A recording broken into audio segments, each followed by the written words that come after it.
नमस्कार। चलिए आज बात करते हैं हिंदी साहित्य की एक ऐसी किताब की जिसने वाकई में सब कुछ बदल कर रख दिया। हम बात कर रहे हैं हरिवंश राय बच्चन की बेबाक और साहसी आत्मकथा क्या भूलूं क्या याद करूं की। तो कहानी की शुरुआत किसी के जन्म से नहीं बल्कि एक किताब के छपने से हुए धमाके से करते हैं। और इस धमाके की गूंज को मशहूर आलोचक धर्मवीर भारती के इन शब्दों से बेहतर कोई नहीं बता सकता। उन्होंने साफ कहा, यह सिर्फ एक किताब नहीं थी, ये तो एक क्रांति थी। तो ये सिर्फ एक किताब नहीं थी, ये हिंदी साहित्य में एक बहुत बड़ा मोड़ थी। बच्चन जी ने जिस गहराई से अपना आत्मविश्लेषण किया, उसने आत्मकथा लिखने के तरीके के लिए ही नए स्टैंडर्ड सेट कर दिए और इस शैली को हमेशा हमेशा के लिए बदल दिया। उनकी पूरी जिंदगी की कहानी वो एक तो नहीं बल्कि 4 बहुत बड़े हिस्सों में सामने आई। एक ऐसी जबरदस्त परियोजना जिसके लिए उन्हें भारत का सबसे बड़ा साहित्यिक सम्मान सरस्वती सम्मान भी मिला। और हर हिस्सा उनके जीवन के एक अलग पड़ाव को हमारे सामने रखता है।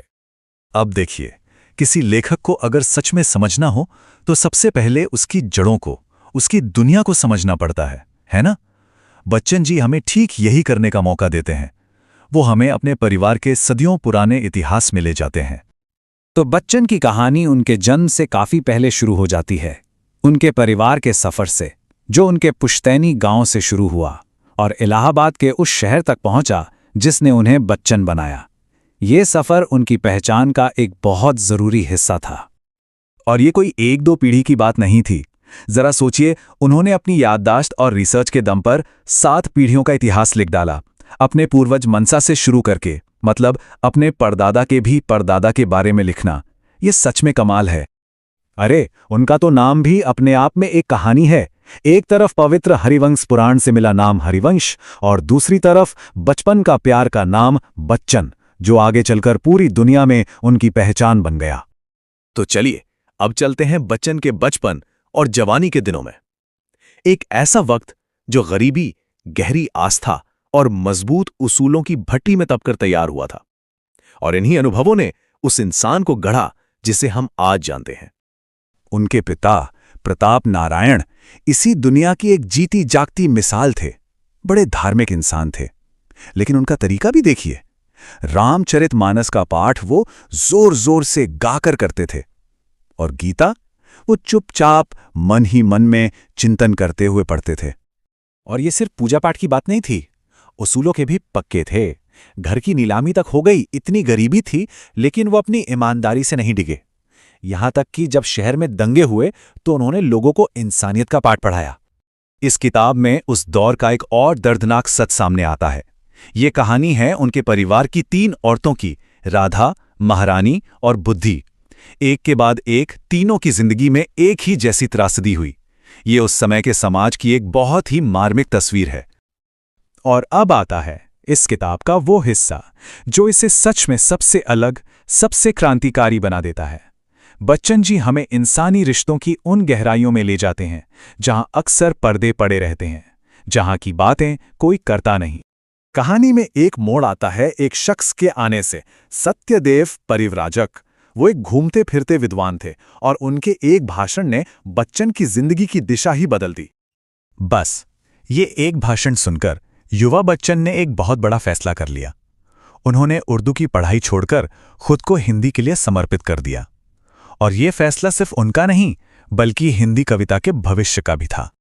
लेकिन जो सबसे बड़ी बेबाकी, सबसे बड़ी ईमानदारी बच्चन जी ने दिखाई, वो थी अपने दोस्त करकल के साथ अपने रिश्ते को लेकर। उन्होंने जो लिखा वो उस जमाने के साहित्यिक समाज के लिए एक झटके जैसा था। और बात यहीं नहीं रुकी। करकल की शादी के बाद बच्चन, करकल और करकल की पत्नी चंपा, इन तीनों के बीच एक बहुत ही उलझा हुआ, एक बहुत ही भावुक रिश्ता बन गया।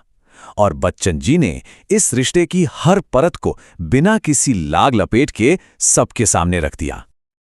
और यहीं बच्चन एक बड़ा सवाल खड़ा कर देते हैं कि भाई आत्मकथा होती क्या है? अपनी इज्जत बचाने का जरिया या फिर सच को सामने लाने का एक तरीका, चाहे वो सच कितना ही चुभने वाला क्यों ना हो। तो आखिर में सवाल उठता है कि इस किताब की विरासत क्या है? ये हमें क्या देकर जाती है? ये सिर्फ एक जिंदगी की कहानी नहीं है, बल्कि ये यादों की ताकत और उसके मतलब पर एक गहरा चिंतन है। देखिए, बच्चन जी अपनी आत्मकथा को सिर्फ कहानी नहीं मानते थे। उन्होंने इसे नाम दिया स्मृति यात्रा यज्ञ, यानी यादों के जरिए की जाने वाली एक पवित्र यात्रा, एक तीर्थ जैसा। ये सिर्फ याद करना नहीं था, ये उन यादों को फिर से जीना था। वो मॉन्टेन नाम के एक फ्रांसीसी लेखक से बहुत प्रभावित थे। उनका मकसद अपनी कोई महान मूर्ति बनाना नहीं था, वो तो बस दुनिया के सामने एक इंसान को रखना चाहते थे, जैसा वो था, अपनी अच्छाइयों और अपनी कमियों के साथ। और अंत में क्या भूलूं क्या याद करूं, इसी बेबाक ईमानदारी की शक्ति का सबसे बड़ा सबूत है। ये हमें सोचने पर मजबूर करती है कि उन यादों में कौन सा सच छिपा है जिन्हें हम सब भूल जाना चुनते हैं। जी हां, हम बात कर रहे हैं हरिवंश राय बच्चन की क्या भूलूं क्या याद करूं की। ये सिर्फ एक लेखक की कहानी नहीं है, बल्कि एक पूरे दौर की आत्मा का दस्तावेज है। तो चलिए इस साहित्यिक सफर की गहराइयों में उतरते हैं। धर्मवीर भारती के इन शब्दों पर जरा गौर कीजिए। सोचिए, 1000 वर्षों में पहली घटना। ये सिर्फ तारीफ नहीं थी, एक तरह का ऐलान था। बच्चन जी ने उस दौर में वो कर दिखाया जो पहले कभी नहीं हुआ था। उन्होंने अपनी जिंदगी को उसकी हर सच्चाई और साहस के साथ पन्नों पर उतार दिया। और बस इसी एक काम ने हिंदी साहित्य में आत्मकथा की परिभाषा को हमेशा के लिए बदल कर रख दिया। तो सवाल उठता है, आखिर ऐसा क्या था इस किताब में जो इसे इतना खास बनाता है? बात सिर्फ इसकी ईमानदारी की ही नहीं थी, बल्कि इसका पैमाना, इसका स्केल और इसे जो साहित्यिक पहचान मिली वो भी थी। चलिए सबसे पहले इसके विशाल रूप को समझते हैं। देखिए, सबसे पहली और जरूरी बात, क्या भूलूं क्या याद करूं अपने आप में एक अकेली किताब है ही नहीं। ये तो एक बहुत बड़े महाकाव्य का सिर्फ पहला हिस्सा है। बच्चन जी ने अपनी जिंदगी की कहानी को 4 हिस्सों में लिखा और इस काम को पूरा करने में उन्हें 16 साल लग गए।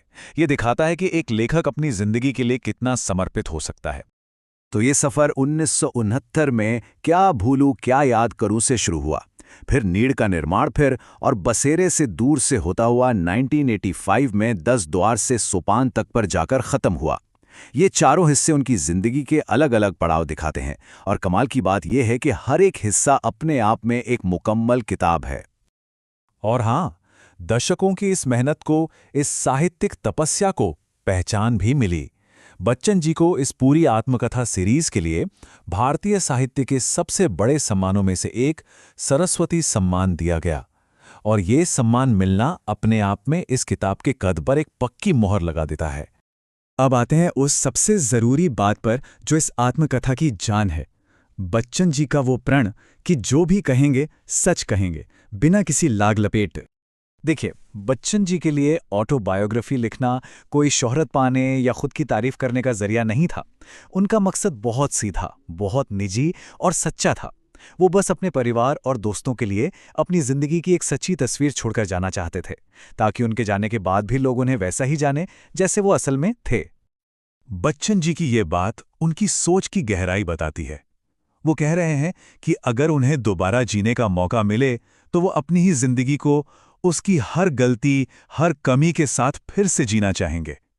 मतलब अपनी जिंदगी को पूरी तरह से स्वीकार करना। ये एक कमाल का सेल्फ एक्सेप्टेंस है और यही हिम्मत, यही बेबाकी उनकी पूरी आत्मकथा में नजर आती है। हाँ, पर यह सोच एकदम से नहीं आई।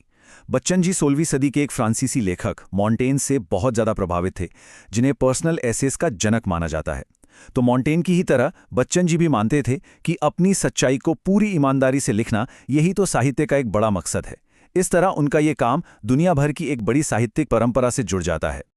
तो ठीक है, बच्चन जी ने तो लिख दिया, पर उस जमाने के जो बड़े बड़े लेखक थे, उनके साथी थे, उन्होंने इस किताब को कैसे देखा? चलिए जरा उनकी प्रतिक्रियाओं पर एक नजर डालते हैं।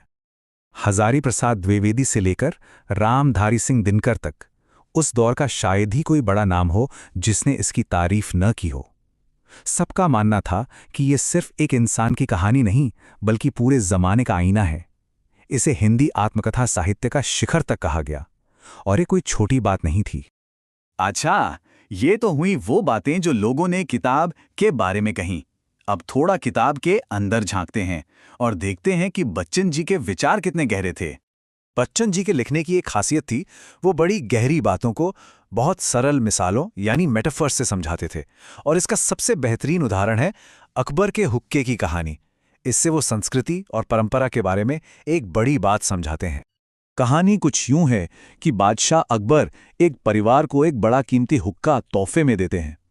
अब समय के साथ उस हुक्के के हिस्से टूटते गए और बदलते गए। एक दिन उसकी चिलम टूट गई, बदल दी गई। फिर नली टूट गई, वो भी बदल दी गई। होते होते असली हुक्के का एक पुर्जा भी नहीं बचा। पर परिवार उसे आज भी क्या कहता है? गर्व से कहता है, ये अकबर का हुक्का है। अब इस छोटी सी कहानी से बच्चन जी एक बहुत बड़ी बात समझाते हैं। वो कहते हैं कि हमारी संस्कृति, हमारी परंपरा बिल्कुल इसी हुक्के की तरह है। ये लगातार बदलती रहती है, नई चीजें जुड़ती हैं, पुरानी हट जाती हैं, पर उसकी आत्मा, उसकी पहचान वो जिंदा रहती है। फिर वो कला और सत्ता की टक्कर पर भी बात करते हैं। एक तरफ है कलम, जो सिर्फ लिखती नहीं, वो हिम्मत है, विरोध है, बगावत है, और साथ ही वो संगीत और सुंदरता भी बनाती है। और दूसरी तरफ है लाठी, यानी जोर जबरदस्ती का राज, जो सिर्फ ठहराव और बिगाड़ पैदा करती है। और पूरी किताब ऐसी ही कमाल के ऑब्जर्वेशन से भरी पड़ी है। इंसान के स्वभाव से लेकर समाज और कला तक बच्चन जी की हर बात इतनी गहरी है कि वो आज भी उतनी ही सच्ची लगती है और सोचने पर मजबूर कर देती है। तो आखिर में चलिए इस मास्टरपीस को बच्चन जी के पूरे लिटरेरी करियर के कॉन्टेक्स्ट में रखकर देखते हैं। ये जानना बहुत जरूरी है कि इस आत्मकथा से बहुत पहले बच्चन जी मधुशाला की वजह से पूरे देश में एक सुपरस्टार कवि बन चुके थे। 1935 में आई मधुशाला ने उन्हें घर घर में मशहूर कर दिया था। और उनके काम का स्केल कितना बड़ा था, इसका अंदाजा इसी बात से लगाइए कि उनकी सारी रचनाओं को जब एक जगह किया गया तो बच्चन रचनावली के पूरे 9 वॉल्यूम बने। 9! ये दिखाता है कि उन्होंने पूरी जिंदगी साहित्य को कितना कुछ दिया। तो फिर सवाल वही है, एक ऐसा इंसान जिसने साहित्य को अपनी पूरी जिंदगी दे दी, उसकी आत्मा को, उसके जज्बे को चंद शब्दों में कैसे बयां किया जाए? शायद इसका सबसे अच्छा और सबसे खूबसूरत जवाब उनके दोस्त और एक और महान कवि सुमित्रा नंदन पंत ने दिया। ये पंक्तियां बच्चन जी के पूरे व्यक्तित्व का सार हैं। उनके दिल की अच्छाई, उनके सच बोलने की हिम्मत और जिंदगी के लिए उनका जुनून, सब कुछ इन शब्दों में है। एक महान कवि की तरफ से दूसरे महान लेखक के लिए इससे खूबसूरत श्रद्धांजलि शायद ही हो सकती है। और यही बच्चन की विरासत का सच्चा आईना है।